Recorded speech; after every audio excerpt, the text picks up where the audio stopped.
À l'hôpital général de Douala, le diabète est la bête à abattre par tous les moyens. C'est l'objectif que s'est fixé le service de diabétologie de cette formation sanitaire depuis quelque temps. On fait des causures tous les mercredis à partir de 9h30 pour éviter les complications du diabète qui ne sont pas souvent très gaies.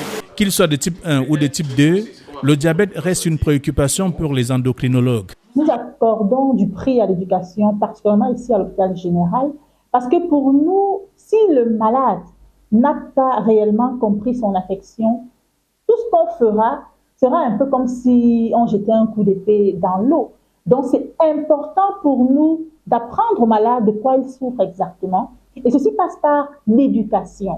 Avec une prévalence élevée de 5% en zone urbaine et de 2% en zone rurale, le diabète de type 2 est prédominant, souvent lié à la sédentarité et l'obésité, tandis que le diagnostic précoce reste un défi majeur et une grande part de la population non diagnostiquée, d'où la stratégie de réduction de la maladie mise en place par l'hôpital général de Douala. Mais nous avons également, sur 4 personnes, 3 qui sont diabétiques et qui l'ignorent. Et comme le diabète ne va pas toujours seul, il est très souvent accompagné de ses amis fidèles, comme l'hypertension artérielle, la maladie rénale et l'obésité. Donc, nous allons dépister tout cela et ceci sera fait gratuitement. Pour dire qu'à l'hôpital général, nous attachons vraiment du prix au bien-être de nos patients. Les spécialistes des questions de santé précisent qu'environ 80% des diabétiques ignorent leur statut faute de dépistage précoce.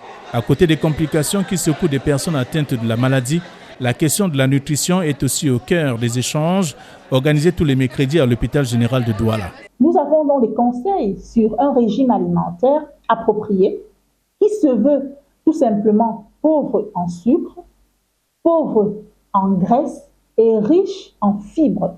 Il est bon de consulter un médecin qui pourra initier des traitements, des thérapies par la voie orale ou alors des thérapies par la voie injectable à l'instar de l'insuline que vous connaissez très bien. Comme pour bien d'autres maladies, les spécialistes de la santé invitent les populations à bénéficier des campagnes de dépistage et de consultations gratuites contre le diabète.